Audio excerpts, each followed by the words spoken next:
Hey, shalom, brothers and sisters. Welcome back. I thank you again. Today, I want to talk about Philemon, the book of Philemon in the New Testament. It was written by Paul, and the composition date was in between 60 and 62 CE, of course. And yeah, the author was Paul. So I'm going to just give you a little background, just a background on the book, and I encourage you to, look it up, study. It's a very little letter, of course, but it's important nonetheless. And the funny thing is, this is my third take on it because I kept getting tongue twisted in the names of Phileum and it's just like and other words and names. For some reason, I did three takes on it, and I should have put one of the bloopers up. But maybe in the future, I'll do that if I make a blooper and everything. I'll put it up under the name blooper. Anyways, I want to talk about the background. I'm gonna take it slow so I don't mess this up and do a tongue tie thing again. This book was written to Philemon, a believer and slave owner.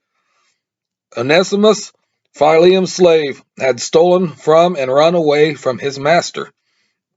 Through an unknown series of events, he found Paul in Rome, likely in prison, based on Paul's mentioning prisoner in chains in verse 1, 9, and 10. Because runaway slaves were often punished by death, Paul convinced Onesimus to return to his master. Philemon, in his letter, Paul encourages Philemon to receive Onesimus as a brother in Messiah and to forgive his trespass. That's in verse 16. As for the names, Aphia meaning productive and fruitful, and Archippus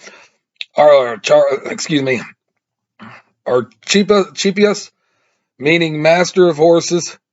These were likely Philemon's wife and son, respectively. That it's just a guess, and I almost fumbled up there, but I'm going to go along with this video. Okay, the significance of the scripture.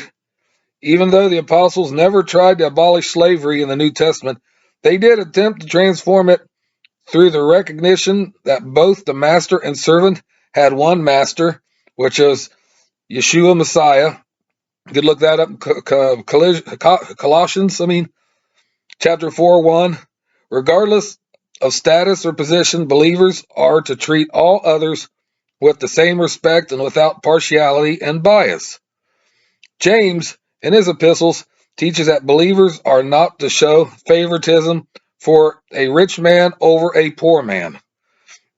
It should also be noted that Yeshua had no special interest in the wise and mighty of this world, but leaves them to their own devices. That's you look that up in 1 Corinthians chapter 1, verses 26 to 27.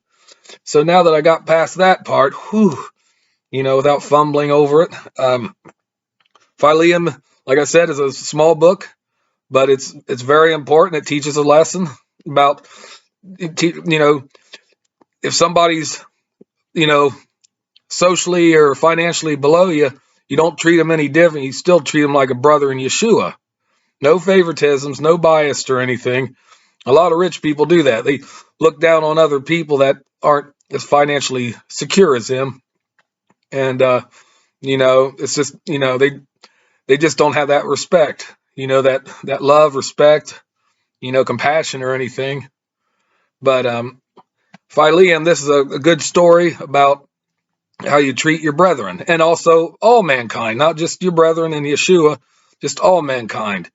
You're a man, you're a human being just like the next person, and as ambassadors from the kingdom of Yahweh, we need to, set a good example, and by our examples could actually teach unbelievers things, not just our words, but actions. They teach too, and anyways, I encourage you to, check the book out, read it. It's like I said, it's not a big book, but there's plenty of rich information in there and advice, and you can learn a lot from it.